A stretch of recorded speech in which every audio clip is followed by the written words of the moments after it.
Now, dim the lights, maybe turn on a fan for that soft background hum, and let's ease into tonight's journey together. You were taught that sheriffs were the thin line between chaos and civilization. One man, one badge, one steady hand keeping the peace while the rest of the town slept safely. It's a comforting story. It tucks you in. But standing here, watching that sheriff adjust his gun belt like he's checking the weather, you start to feel something off. Not danger exactly, something worse. Casual power. Here's the mainstream fact they don't usually linger on. In most frontier towns, the sheriff wasn't appointed by some distant authority. He was elected locally, often by a show of hands, a loud voice, or simply because no one else wanted the job. Sometimes elections weren't even held. Sometimes the loudest man in the saloon just declared himself sheriff. Pinned on a badge someone hammered out of scrap metal and dared anyone to argue. And oddly enough, historians still argue whether this lack of formal structure made frontier justice more flexible or simply more corrupt. You watch him now, remembering that this badge doesn't come with training. No academy, no background checks, no "have you ever shot someone in a fit of rage" questionnaire. The qualification is simple. Can you survive long enough to keep wearing it? And if you can, you're law, or at least law adjacent, a quirky tidbit most people miss. Early sheriff badges were sometimes made from coins, bottle caps, or even flattened bullet casings. There was no standard, which feels appropriate because there wasn't a standard for behavior either. The badge didn't symbolize justice, it symbolized recognition. It told the town, this man is allowed to do violence without consequences. And everyone quietly agreed, because chaos with a familiar face feels safer than chaos without one. The sheriff steps closer, not aggressively, almost lazily. He smells like sweat and yesterday's whiskey. You notice his revolver isn't pristine, it's worn smooth, like it's been drawn more often than it's been cleaned. That tells you something. This man doesn't avoid trouble. Trouble feeds him. Here's where the myth starts cracking. You were told sheriffs hunted bad men, outlaws, killers, thieves. And yes, sometimes they did. But more often, they hunted opportunity. A sheriff controlled arrests, fines, property seizures, and jail space.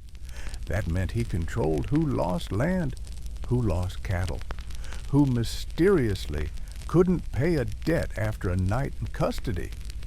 The law wasn't blind. It had excellent eyesight and a strong preference for profit. There's a quiet, scholarly debate that still hasn't settled. Were abusive sheriffs products of violent environments, or did their unchecked authority actively shape the violence around them? In other words, did the West make them cruel, or did they make the West crueler? You can feel that question hanging in the air now, heavier than the heat. You glance around the street. No one is meeting your eyes. That's another sign. In movies, townsfolk rally behind the sheriff. Here, they avoid him. Fear doesn't look like screaming. It looks like silence. It looks like people suddenly finding reasons to be busy when authority walks by. And here's a small, almost funny detail that isn't funny at all. Many sheriffs also ran side businesses, livery stables, general stores, even the saloons, which means the man enforcing the law might also be the man extending you credit, then arresting you when you can't pay it back. It's a neat little loop. Efficient, predatory, capitalism with a six-shooter. He tips his hat at you, not polite, not hostile, just enough to remind you that he noticed you noticing him. A subtle flex. and you realize something unsettling. You didn't walk into a system of justice. You walked into a personality. Whatever this man believes, fears, or resents is about to become policy. 3 light jokes per 1,000 words, right? Fine. If this were a modern job interview, the sheriff's resume would read, skills, intimidation, selective enforcement, excellent aim. Weaknesses, impulse control, ethics, reading. And somehow, he'd still get hired. You start to understand the real dirty beginning of the badge. It wasn't designed to restrain violence. It was designed to centralize it, to make it predictable, to make sure only certain people were allowed to be dangerous. And standing here, with dust sticking to your boots and history pressing in from all sides, you can feel the lie peeling away. This sheriff isn't chasing order. He is the disorder, just dressed well enough that people learn to live with it. The election doesn't feel like an election. It feels like a bar bet that went too far. You're leaning against the wall of a clapboard building, pretending not to listen, when voices spill out from the saloon behind you. Laughter first, then shouting, then the dull thud of a fist on a table. Someone's arguing about who should be sheriff, and no one mentions qualifications. They talk about who drinks the hardest, who scares troublemakers fastest, who has the biggest circle of friends willing to show up armed if things get confusing. That's how power gets voted in out here, not by trust, by fear. Here's the mainstream fact that gets politely skipped in textbooks. Most frontier sheriffs were elected by popular vote, but popular often meant loud, armed, or backed by the right men. Ballots, when they existed at all, were cast in public. No booths, no privacy. You didn't vote your conscience, you voted your survival instinct. And historians still argue whether these elections were democratic in spirit or merely ritualized intimidation with paperwork.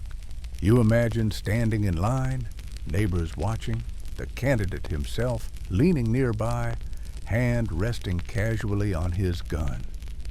Suddenly, your opinion feels very flexible. The sheriff you met earlier, he didn't campaign with speeches, he campaigned with favors. He bought drinks, forgave debts, promised protection in vague, non-binding ways. "I'll keep things quiet," he'd say, which everyone understood meant, "I'll decide who gets hurt and when." In towns where violence was common, predictability became a selling point. A cruel man with rules felt safer than a fair man without backup. A quirky detail historians love to bring up at conferences, usually with uncomfortable chuckles, is that some elections were decided in saloons using hat counts. Names written on scraps of paper, beans dropped in jars, or simply a shout vote where whoever yelled loudest won. Democracy, Frontier Edition. No recounts, no appeals. Just a badge pinned on before the hangover wore off. You notice something else as you listen. Nobody talks about law. They talk about order. Order is easier to sell. Law implies restraint. Order implies control. That distinction mattered. It still does. The sheriff's power didn't come from moral authority. It came from consensus born of exhaustion.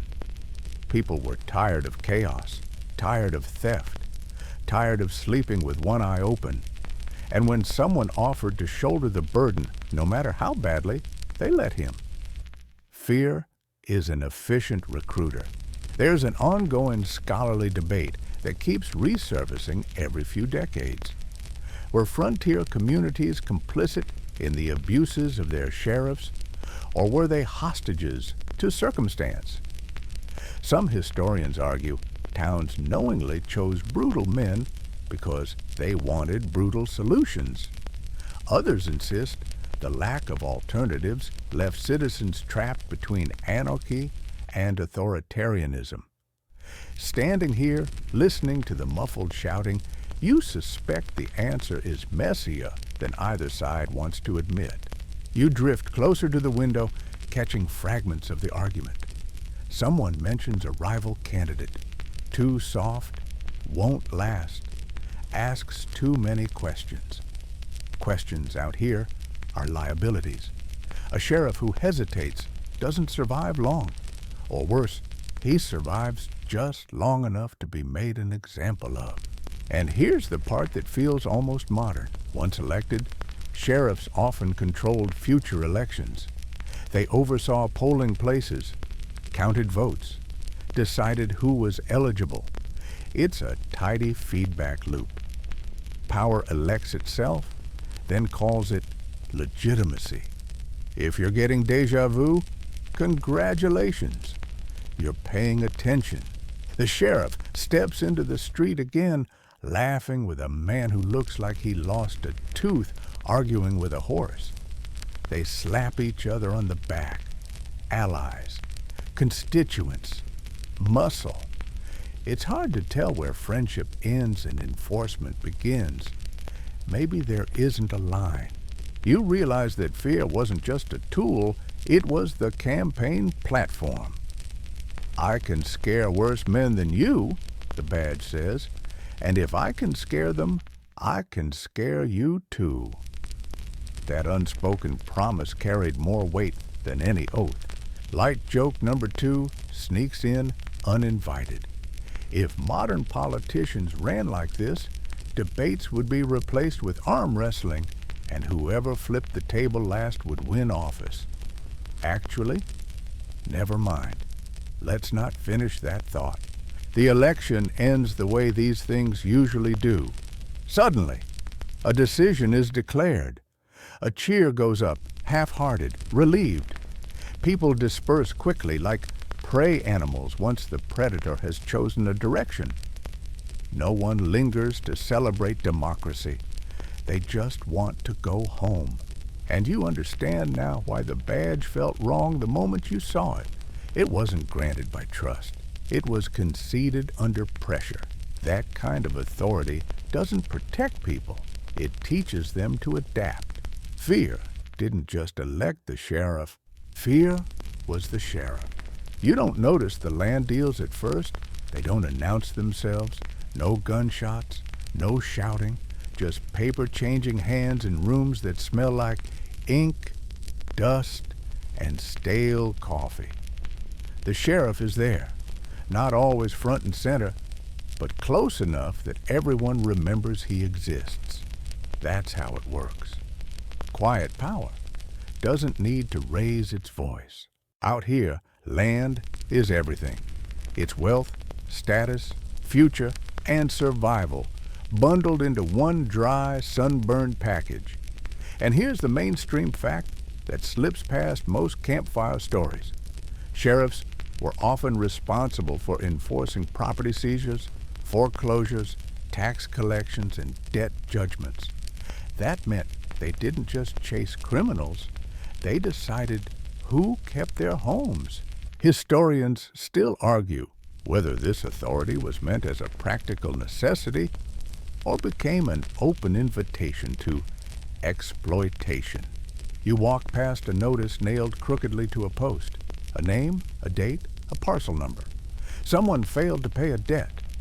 Or maybe they missed a tax deadline, or maybe they annoyed the wrong person. The reason doesn't matter anymore. The land will be reclaimed. That's the polite word. Reclaimed by whom is left conveniently vague. The sheriff knows exactly how much that land is worth. He knows who wants it. He knows how long the former owner will be in jail, long enough to miss the auction, but not long enough to cause paperwork headaches. You notice how efficient it all feels. Violence isn't always physical. Sometimes it's procedural. Here's a quirky tidbit that sounds almost harmless until you sit with it. In some frontier towns, Sheriffs personally conducted land auctions on courthouse steps, then quietly bought parcels through friends, relatives, or shell names. No conflict of interest laws, no oversight, just a man, a badge, and a crowd that didn't want trouble. If that feels familiar, that's because the technique ages well. You imagine the former owner sitting in a cell staring at the wall, wondering how everything slipped away so fast. He didn't lose a shootout. He lost a scheduling conflict. That's the kind of loss that never makes it into legends. The sheriff strolls by now, boots scuffing the dirt. You catch a fragment of conversation, something about acreage, water access, grazing rights. This is the real currency of the West. Not gold, not glory, control. The badge isn't just a weapon, it's leverage. Scholars still debate whether these practices were isolated abuses or a structural feature of frontier governance. Some argue sheriffs simply filled a vacuum left by weak institutions. Others insist the vacuum was convenient, not accidental. Standing here, watching the paperwork pile up, you get the sense that law was just a language people used to justify outcomes they already wanted. You pass a small homestead at the edge of town, empty, windows boarded, a child's toy half buried in dust. No sign of a fight, no dramatic ending, just absence. That's another detail history tends to misplace. Most people didn't lose everything in a blaze of violence. They lost it slowly through fines, fees, and time spent waiting for a sheriff who never planned to help. The sheriff's role as land broker also bought loyalty. Ranchers who benefited from seizures backed him in elections. Merchants who acquired cheap property looked the other way when he bent the rules. Power doesn't stand alone. It networks. And the badge was the best networking tool in town. Light joke, because otherwise this gets too heavy. If you ever wondered why frontier maps looked like they were drawn by a drunk spider, this is why. Land changed hands so often and so conveniently that even the surveyors gave up trying to keep it straight. You start to realize that chasing outlaws was almost a side hustle. The real work happened indoors with ledgers and locks. The sheriff didn't need to pull his gun to ruin you. He just needed patience and friends. And here's the unsettling part. Towns often approved. When a troublemaker lost land, people felt safer. It didn't matter if he was guilty. Stability has a way of justifying theft when the thief wears a star. You look back toward the center of town, toward the office where the sheriff keeps his records. The door is shut. Inside, futures are being reassigned. Outside, people mind their business. That's how the West learned to live with injustice, quietly, efficiently, and with a signature at the bottom of the page. The badge glints once more in the sun. Not heroic, not villainous, just practical. And that, you realize, is what makes it dangerous. You start to notice patterns once you stop looking for villains and start looking for relationships. The sheriff doesn't move through town alone. He never really has to.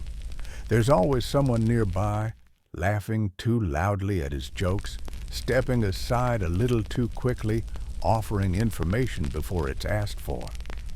These aren't deputies, not officially.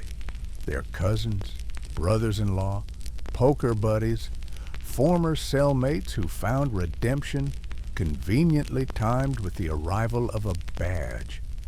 Law enforcement here isn't an institution. It's a family tree with a gun cabinet.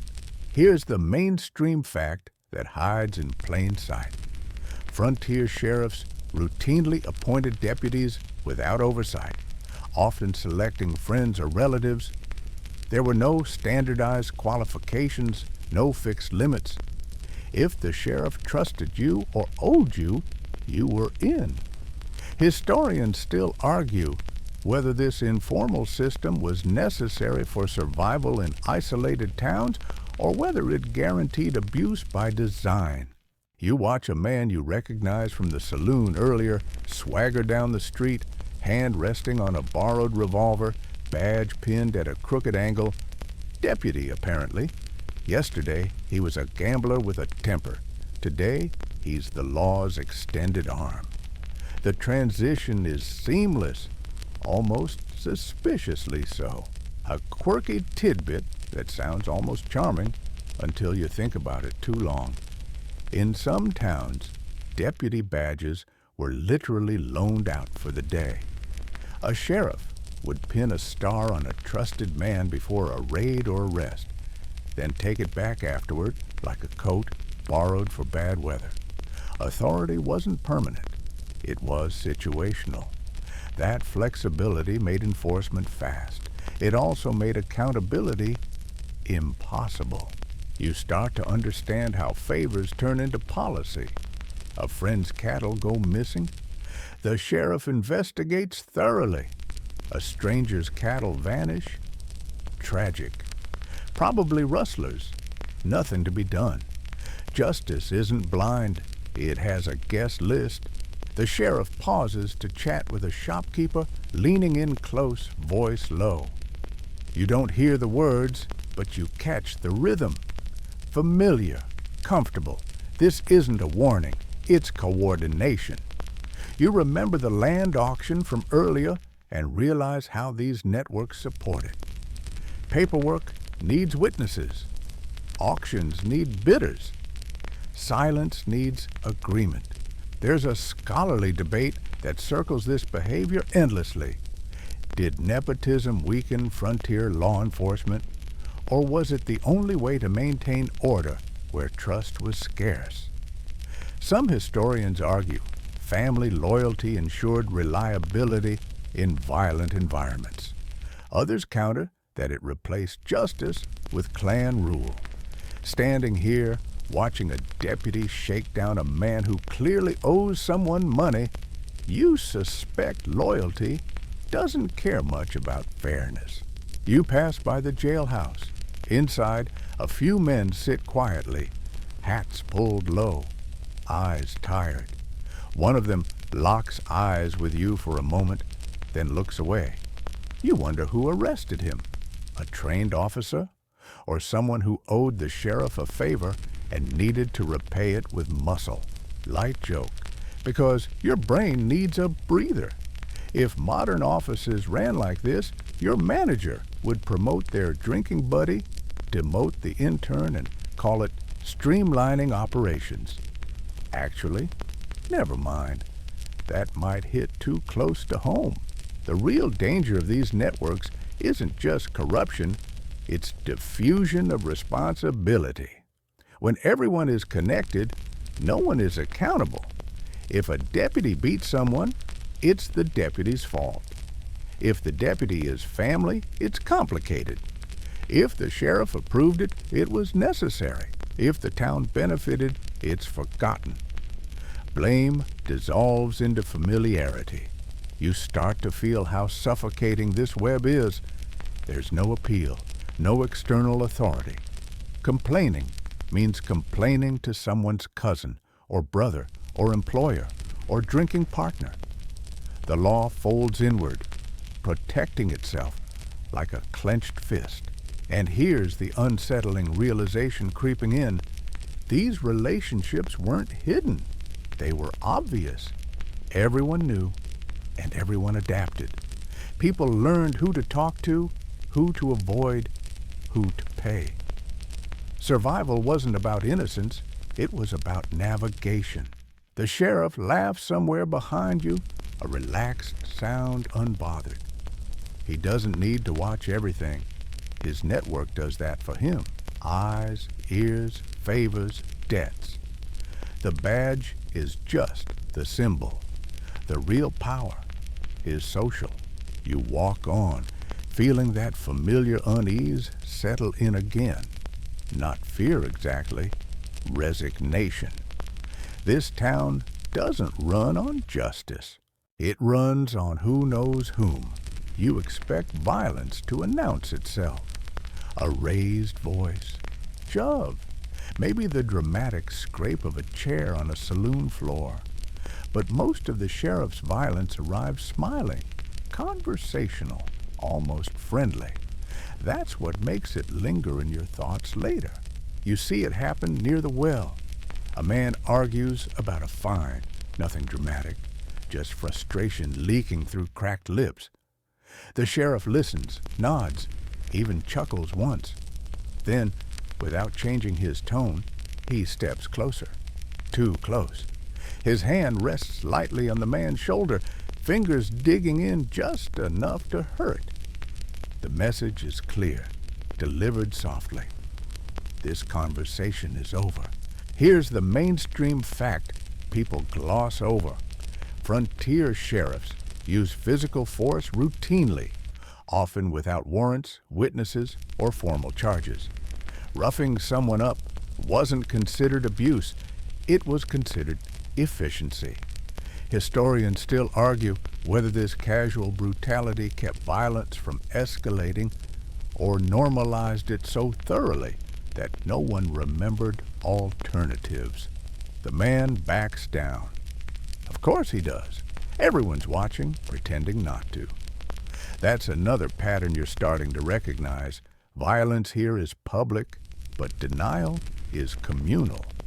If no one acknowledges it, it doesn't count. At least, not officially. A quirky tidbit that feels almost absurd until you imagine it clearly. Some sheriffs were known to discipline prisoners with improvised tools, ropes, batons, even water barrels. Methods chosen not for necessity, but for humiliation. The goal wasn't just pain, it was demonstration. Pain fades. Shame teaches faster.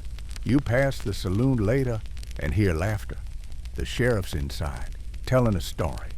You catch fragments. Someone got mouthy.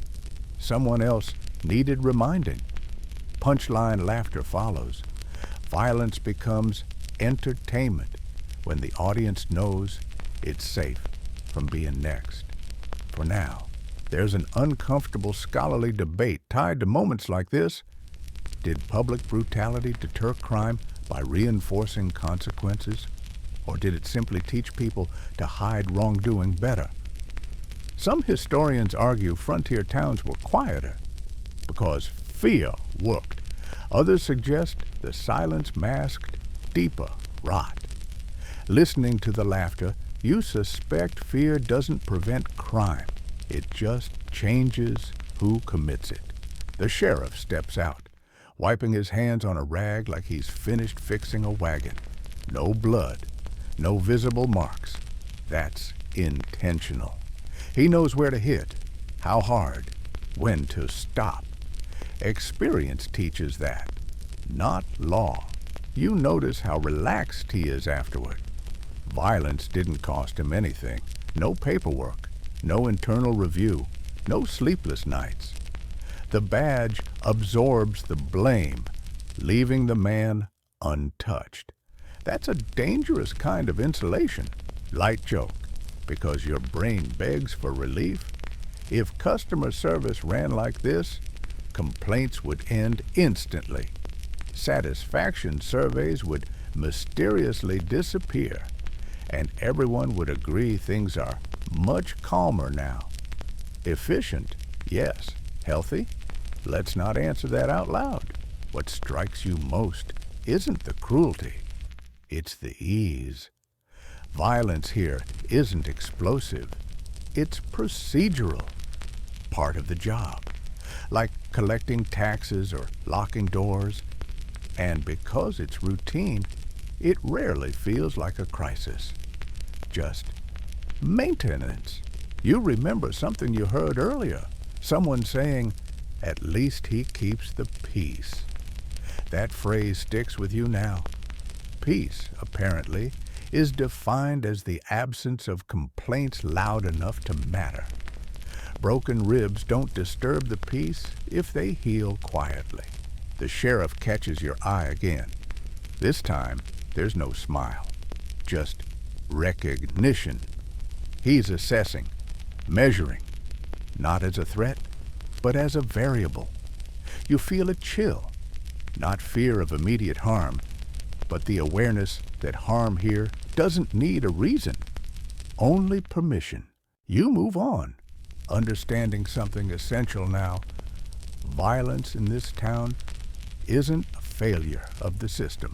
It is the system, just delivered with a grin and a story told later over whiskey.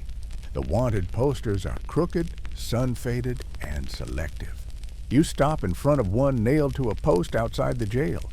A face stares back at you, young, tired, suspiciously familiar in that could-be-anyone way. Accused of horse theft or maybe cattle rustling.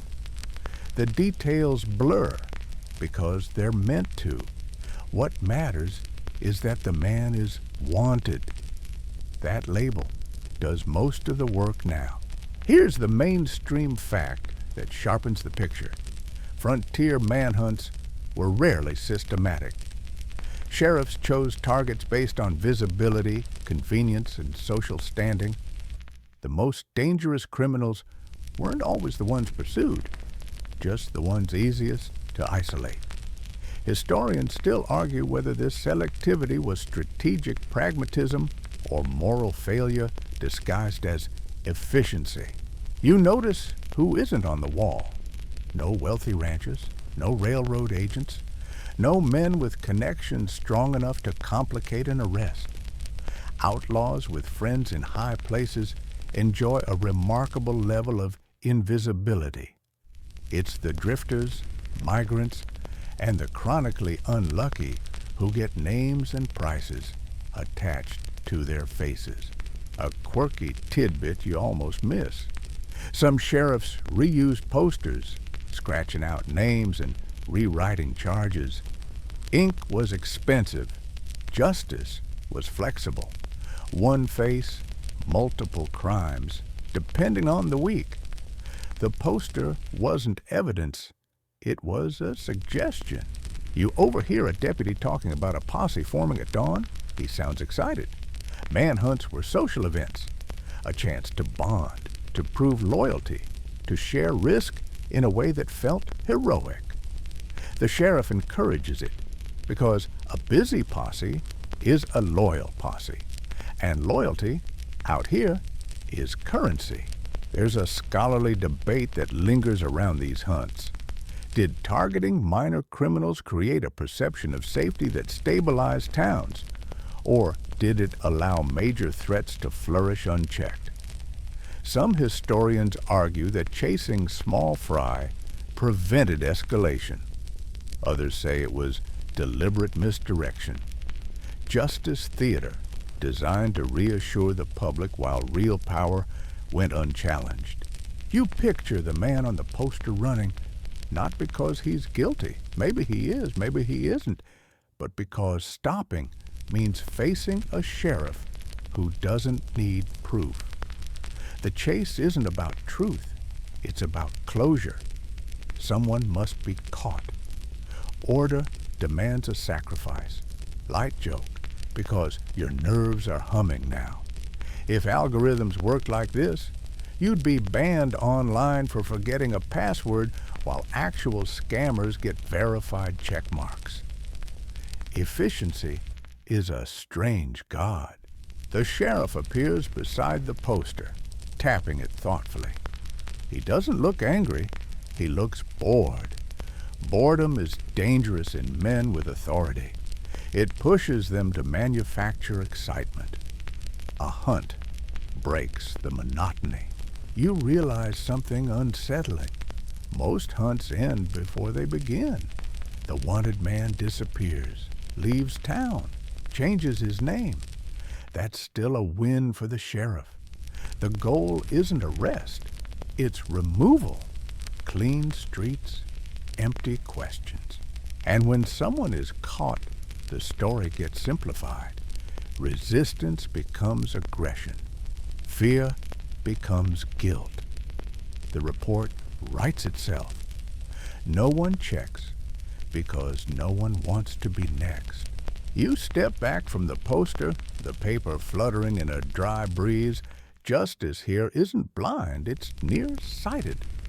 It sees what's close, easy, and unlikely to fight back. The sheriff smiles faintly, satisfied. Another problem addressed, another story ready to be told. And you understand now why the worst men often stayed free. They were too inconvenient to chase. You hear the railroad before you see it, a distant metallic groan, like the land itself, complaining about what's coming. When the tracks finally appear, they cut through the earth with brutal confidence, straight lines imposed on a place that never asked for them. This is where the sheriff's smile changes, subtly, respectfully, almost obediently. Here's the mainstream fact that reframes everything. Railroads were the most powerful corporate force in the late 1800s West, and sheriffs often acted as their local enforcers. They protected surveyors, broke strikes, evicted settlers, and kept order wherever steel met soil. Historians still argue whether sheriffs were defending progress or selling their authority to the highest bidder. You watch as a group of workers argues with a man in a clean coat, too clean for this town. The sheriff stands nearby, arms folded, not intervening. Not yet. He doesn't need to. The presence alone tilts the conversation. Everyone knows whose side he'll choose. A quirky detail you wouldn't expect. Some railroad companies paid sheriffs directly. Stipends, bonuses, or security fees disguised as reimbursements. It wasn't bribery if it was labeled cooperation. Paper makes sins feel official. The workers' voices drop. One steps back, another spits in the dirt, defeated. The sheriff clears his throat. That's enough. No guns drawn, no arrests. Just alignment. The law aligns itself with money the way iron filings find a magnet. There's a persistent scholarly debate that won't settle down. Did sheriffs truly have a choice when corporations arrived with federal backing and private armies, or were they always destined to become middle managers of empire? Some historians frame them as reluctant collaborators. Others see eager participants who recognized opportunity when it rolled in on rails. You notice how the sheriff doesn't rough these men up. He doesn't joke. He doesn't humiliate. Violence here would be inefficient. Corporations prefer clean outcomes, legal language, eviction served with polite firmness. Progress wears gloves. Light joke, because irony demands it. If the railroad were a modern startup, the sheriff would be listed as head of community safety, while quietly deleting any complaints that slowed expansion. A family packs up nearby. Their house sits too close to the planned track. Compensation was offered, insultingly small, but refusing would mean resisting the law. And resistance, you've learned, is expensive. The sheriff watches, expression neutral. He tells himself he's not choosing sides, but neutrality always favors whoever already has power. You realize that this is where the myth of the rugged individual truly collapses. The West wasn't conquered by lone heroes. It was managed, delegated, outsourced. And the badge was the local interface. The sheriff tips his hat to the man in the clean coat. Mutual recognition. The future acknowledges the present, and the present steps aside. Somewhere behind you, The town exhales. Relieved the disruption will be brief. You walk on, the sound of the railroad following you like a promise you didn't ask for. Justice didn't lose here.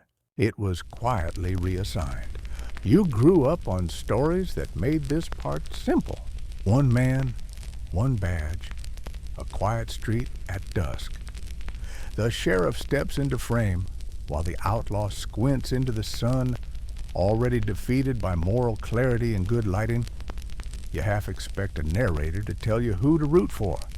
But standing here, with dust settling into every crease of the town, you realize how badly those stories lied to you. Here's the mainstream fact that keeps getting polished into myth. Dime novels and later films turned sheriffs into solitary heroes, even though most law enforcement in the West relied on posses, private enforcers, and overwhelming numbers. Historians still argue whether these stories were harmless entertainment or deliberate reputation laundering for deeply compromised institutions. You picture the real sheriff, your sheriff, trying to match that image. It's almost funny. He's not a lone hero. He's a coordinator, a fixer, a man who knows who to call and when to let things happen. Courage isn't his defining trait. Timing is, a quirky tidbit that sounds like trivia, but feels heavier the longer you sit with it. Many dime novel writers had never been west of the Mississippi. They wrote from rumors, exaggerations, and paid anecdotes, often supplied by lawmen themselves. Reputation, it turns out, was the first PR industry. If you control the story, you don't need to control the truth. You watch the sheriff pose for a photograph, rare, expensive, deliberate. He stands tall, chest out, hand near his holster. This image will outlive him. It won't show the land seizures, the selective hunts, the friendly brutality. It will show authority, distilled, clean, portable. There's a scholarly debate that keeps resurfacing whenever popular culture meets history. Did these myths reflect public desire for order, or were they tools to normalize state violence? Some historians argue audiences needed heroes to make sense of expansion. Others insist the heroes were manufactured to excuse the costs. Looking at that posed stance, you suspect both can be true at once. The town plays along. Children reenact gunfights with sticks, always choosing the sheriff's role. Adults repeat simplified stories because they're easier to tell than the truth. Memory becomes collaborative fiction. No one wants to remember the boring cruelty. Legends are faster. Light joke, because nostalgia loves irony. If these sheriffs had social media, their feeds would be all sunset photos, vague quotes about justice, and absolutely no comments enabled. You realize the myth doesn't just protect the sheriff, it recruits the future. Young men see the badge as destiny, not responsibility. Violence wrapped in virtue is persuasive. And once the story sticks, correcting it feels like betrayal. The sheriff walks past you again, framed by the street like he's practiced this moment. Maybe he has. He knows how he looks. He knows how he'll be remembered. That confidence doesn't come from righteousness. It comes from narrative control. You feel something settle uncomfortably in your chest. The lie isn't loud, it's elegant, and elegance lasts. The West you were sold was simple because simplicity forgives. The real one never needed forgiveness, only forgetting. You start hearing the stories whispered instead of told. They don't come out in the open, not in daylight, not with the sheriff's office in view. They surface late at night after enough drinks that caution loosens its grip. Someone leans in and says, "You know, he wasn't always on this side of the badge." Then they laugh, too quickly, and look around to see who heard. Here's the mainstream fact that complicates everything. A surprising number of sheriffs in the Old West had criminal pasts, or at least criminal reputations, before taking office. Some were former outlaws, others were enforcers who simply switched employers. Historians still argue whether this background made them more effective lawmen, or simply legitimized their violence. You think back to the sheriff's ease with intimidation, his instinct for leverage, his comfort bending rules. Those aren't skills you learn from manuals. They're learned on the other side of the line. The badge didn't reform him. It rebranded him, a quirky tidbit that feels almost too perfect. In several frontier towns, the fastest way to end a feud was to elect one of the feuding parties as sheriff. Power settled arguments better than mediation ever could. Once a man wore the badge, his enemies either left town or learned to be quiet. Peace, achieved through promotion. You hear about a man who once robbed freight wagons and later enforced railroad property rights. About another who ran gambling halls before raiding them. About a sheriff who knew every rustler's trail because he'd ridden them himself. The line between outlaw and lawman wasn't crossed, it was repainted. There was an unresolved scholarly debate hovering here like dust in sunlight. Did former outlaws bring necessary realism to frontier policing, or did their presence erase any moral distinction between crime and law? Some historians argue these men understood violence well enough to control it.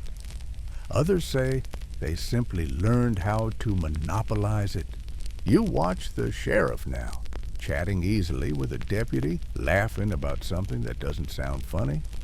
He moves like someone who's been chased before and knows how to make sure it doesn't happen again. That kind of confidence doesn't come from innocence, light joke, because otherwise this starts feeling like a resume review from hell. Previous experience includes extortion, intimidation, armed robbery, promoted due to leadership potential. What really unsettles you isn't that these men existed, it's how comfortably towns accepted them. People didn't demand purity, they demanded results. If a former outlaw could keep worse men away, he was forgiven, or celebrated, or both. You realize the badge didn't cleanse the past, it buried it under authority. Crimes committed before the badge became experience. Crimes committed after it became enforcement. Same actions, different language. You pass by the jail again. The cells are quiet. Order has been restored, at least for tonight. And you can't shake the thought that the sheriff understands criminals because he is one, just with legal insulation now. The West didn't always tame its outlaws. Sometimes it simply hired them. You finally understand why the deputies move the way they do. They don't walk like public servants. They walk like a crew. Loose formation, shared glances, hands resting where weapons hang, not in fear, but in habit. When one of them laughs, the others echo it a beat later, like they're checking for approval. This isn't coordination, it's cohesion. And cohesion, unchecked, turns into force. Here's the mainstream fact that reframes the badge entirely. Deputies in frontier towns were often unpaid or loosely compensated, relying on fines, fees, and favors to make the role worthwhile. Historians still argue whether this arrangement encouraged initiative or guaranteed predatory behavior from men who needed enforcement to pay. You watch a deputy stop a man in the street. No accusation yet. Just a question. Then another. Then a hand on the arm. The sheriff isn't present, but he doesn't need to be. His authority has been delegated, diluted into muscle memory. The deputies don't ask what's right. They ask what's allowed. A quirky tidbit you wish you didn't know. Some deputies treated arrests like contests. Who could bring someone in fastest? Who could extract the biggest fine? Who earned the sheriff's nod that night? Law enforcement as performance review. Metrics measured in compliance. You notice how complaints dissolve before they form. Who would you complain to? The sheriff appointed them. The sheriff relies on them. The sheriff benefits from their results. Accountability would mean admitting loss of control, and control is the one thing this system refuses to surrender. There's a scholarly debate that refuses to settle. Were deputies merely extensions of the sheriff's will, or did they evolve into semi-autonomous enforcers shaping law through action? Some historians argue deputies reflected the sheriff's character. Others suggest they created a culture the sheriff simply rode. Watching them now, you suspect it worked both ways. Feedback loops of aggression reinforcing themselves. Light joke, because otherwise the tension knots too tight. If this were a workplace team-building exercise, HR would call it high engagement right before shutting the whole thing down. The deputies fan out, dispersing like they've practiced. The street clears without a word spoken. That's power refined. No orders, no shouting, just understood consequences.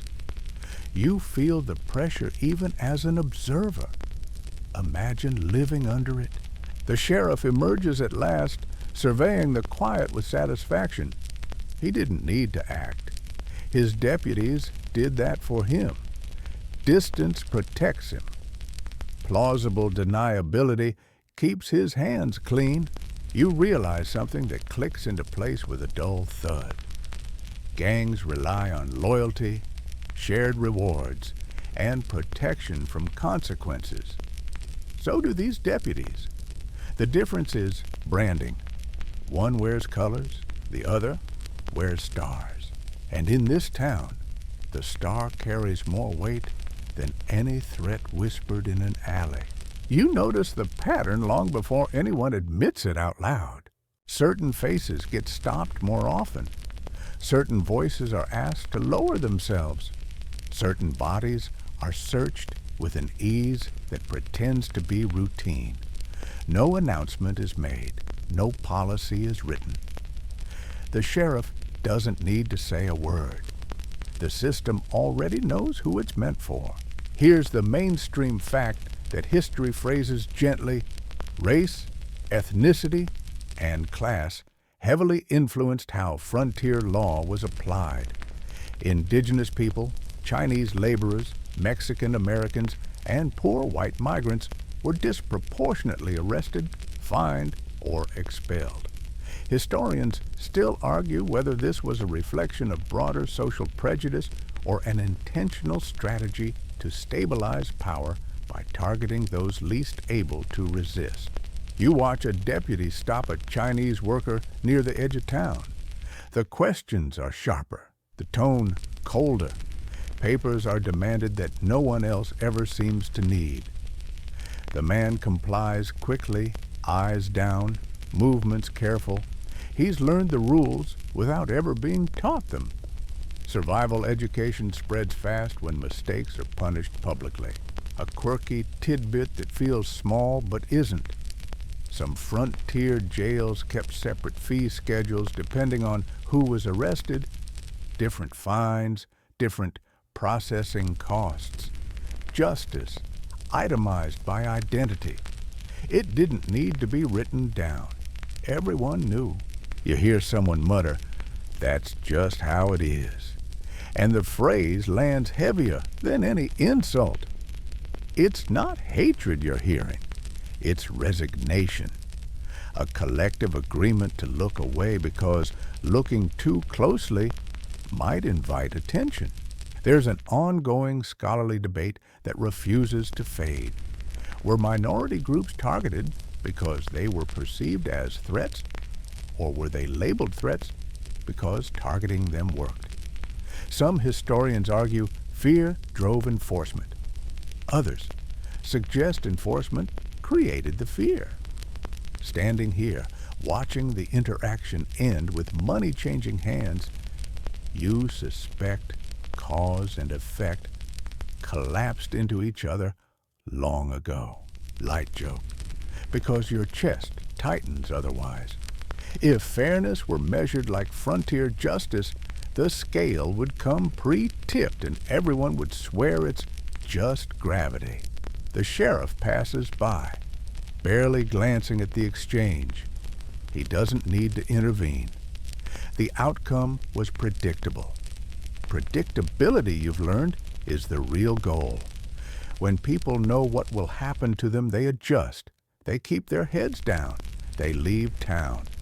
Problems solve themselves. You realize something uncomfortable. The system doesn't need cruelty to function. It only needs consistency. Even unjust rules feel natural once they're enforced the same way every time. The deputy releases the man with a warning that sounds permanent. The street resumes its rhythm. No one comments. Silence is the final layer of enforcement. You walk on, carrying the weight of it with you. The badge doesn't just decide who's guilty. It decides who counts. The courthouse looks respectable from a distance. Whitewashed walls, a porch swept clean, an American flag that flaps just enough to suggest order. You step inside and feel the temperature drop, not from shade, but from expectation. This is where things are supposed to get fair, balanced, considered. You almost laugh at yourself for thinking that. Here's the mainstream fact that rarely gets the spotlight. Frontier courts depended heavily on sheriffs for arrests, testimony, jury selection logistics, and prisoner handling. That meant the same man who enforced the law also shaped how it was judged. Historians still argue whether this overlap was an unavoidable necessity or a fatal flaw baked into the system. You take a seat on a hard bench and watch the proceedings. The sheriff stands nearby, relaxed, chatting with the judge like they share a favorite fishing spot. Maybe they do. Maybe they're cousins. Maybe they just understand each other. Either way, the conversation doesn't stop when court begins. It just lowers its volume. A man is brought in. Charges are read quickly, like the words are in a hurry to be done with him.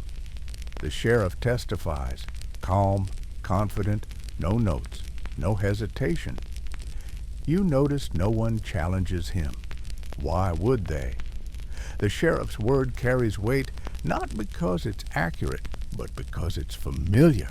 A quirky tidbit that feels almost unbelievable until you remember where you are. In some frontier courts, sheriffs were paid per conviction. Fees for transport, detention, even execution. The outcome of the trial literally affected their income. Justice wasn't blind. It was incentivized. You glance at the jury, local men, merchants, ranch hands. A few have done business with the sheriff. A few owe him favors. None want to cross him. The verdict feels decided before deliberation begins. Efficiency masquerading as consensus. There's a scholarly debate that keeps resurfacing in law journals and history books. Were frontier courts passive victims of sheriff dominance or willing collaborators in maintaining local power structures? Some historians argue judges lacked enforcement tools without the sheriff. Others suggest they enjoyed the convenience of not asking difficult questions. Watching the gavel fall, you suspect convenience won more often than courage. Light joke, because the absurdity demands it. If this were a modern legal drama, the judge would dramatically slam the gavel and declare, "Order!" right after checking with the sheriff to see what order should look like. The sentence is handed down. Not excessive, not lenient, just enough to feel inevitable. The man is led away. The sheriff nods once, satisfied. No celebration, no malice, just routine. You realize the court didn't correct the sheriff's power. It formalized it, wrapped it in procedure, gave it a schedule and a room with benches. Abuse doesn't always need to be hidden. Sometimes it just needs a process. As you leave, the courthouse door creaks shut behind you. Outside, the sun feels harsher, less forgiving. You understand now why no one expects justice to save them here. Justice already chose a side. You start noticing a strange reversal in the stories people tell. It happens casually, usually late in the day, when shadows stretch long enough to soften judgments. Someone mentions a bank robbery from years back. Another recalls a train holdup that went almost politely. No one says it outright, but there's a tone shift, a kind of reluctant respect. Compared to the sheriff, these men sound almost restrained. Here's the mainstream fact that unsettles the moral math. Many outlaw gangs operated under informal codes, rules about who to rob, how much violence to use, and when to disappear. Historians still argue whether these codes were genuine ethics or clever branding meant to secure local support. Either way, they existed. You hear about an outlaw who warned townsfolk before a robbery so no one got hurt. About another who paid for drinks afterward, as if apologizing for the inconvenience. These stories are told quietly, never praised, but never condemned either. In contrast, the sheriff's actions aren't debated at all. They're accepted. Final. A quirky tidbit that feels almost surreal. Some towns protected outlaws from arrest, not because they admired crime, but because the sheriff was worse. Harboring a criminal felt safer than inviting law enforcement attention. When criminals look predictable, predictability starts to resemble mercy. There's a scholarly debate that makes historians uncomfortable at conferences. Were some outlaws acting as pressure valves in unjust systems? Or were they simply exploiting the same chaos differently? Some argue outlaw restraint was strategic, not moral. Others suggest the absence of authority created space for alternative norms. Listening to these half-whispered stories, you suspect the truth lies somewhere inconvenient. You watch the sheriff rough up a man for talking back. No theft, no violence, just disrespect. The punishment is swift and disproportionate, and suddenly those old outlaw stories feel less like crime and more like comparison. Light joke. Because irony deserves one. When the bar for decency is set low enough, "Didn't hit me today" starts to feel like a compliment. You realize the sheriff doesn't need to steal openly. He takes futures instead. Land, stability, dignity. Outlaws took money and left town. The sheriff stayed. That permanence changes everything. The badge gave him legitimacy, which is far more powerful than fear. Fear can be negotiated. Legitimacy can't. Once something is lawful, questioning it feels rebellious, dangerous. You walk past the saloon again. The same stories continue, voices lowered instinctively. Outlaws are discussed like weather, unfortunate, sometimes damaging, but understandable. The sheriff is discussed like gravity, inescapable and not worth arguing with. That's when it clicks. This isn't about good men and bad men. It's about which kind of harm people learn to tolerate. You don't see the transformation happen. That's the trick. Time does the heavy lifting. Years pass, faces age, names fade, and somewhere along the way the sheriff stops being a man and starts becoming an idea. You hear it in the way people talk about him now. Past tense, softened edges, phrases like, "He was complicated," or "That was just how things were back then." History begins its cleanup. Here's the mainstream fact that history books phrase delicately. Many abusive sheriffs were later memorialized as pioneers, peacekeepers, or community builders. Streets were named. Plaques were mounted. Stories were simplified. Historians still argue whether this selective memory was intentional myth-making or a natural byproduct of communities needing founders, not villains. You stand in front of a photograph pinned behind glass. The sheriff looks older here, calmer. The caption mentions keeping order during turbulent times. No mention of land seizures, no mention of selective hunts, no mention of who disappeared quietly and never came back. Memory, you realize, is edited by the survivors.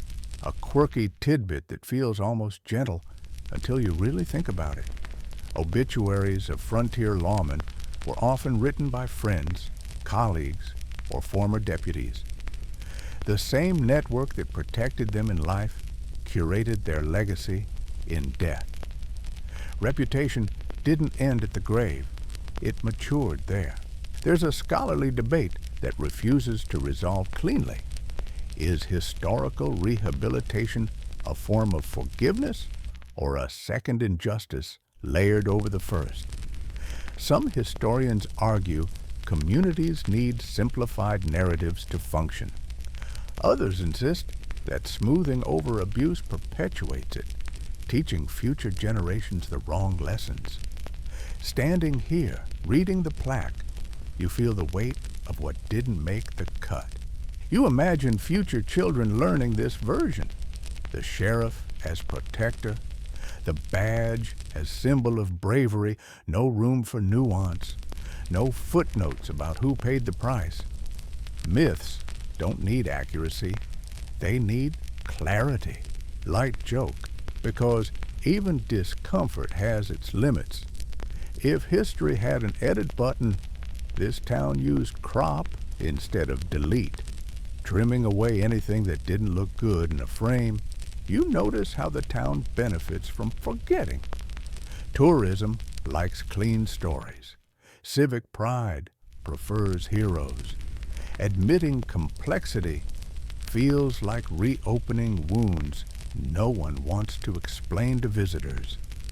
Silence becomes tradition. The sheriff's name echoes now in buildings and roads, detached from actions. He's no longer accountable. He's symbolic, and symbols don't answer questions. You walk away from the photograph with a strange mix of calm and unease. The danger isn't that bad men existed. It's that time learned how to forgive them without asking permission. You feel it most clearly when you stop thinking about the past as past. The street looks different now, not because it changed, but because you did. The sheriff's office is quieter. The badge behind glass no longer glints. It rests, respectable, final. And yet, standing here, you sense the echo of decisions still moving through the ground like old fault lines. Power doesn't vanish when a man does. It just learns new shapes. Here's the mainstream fact that pulls the whole story forward into your lap. Modern policing in many regions inherited structures, incentives, and cultural assumptions directly from frontier law enforcement. Discretion, local authority, selective enforcement, all of it has lineage. Historians still argue whether this continuity represents necessary evolution or unresolved legacy. The debate isn't academic anymore, it's lived. You recognize the patterns now because you've seen them form. Authority justified by fear, violence softened by language, abuse reframed as order. These weren't accidents of the 1800s. They were experiments. Some failed, some stuck, and the ones that stuck were the ones people learned to tolerate.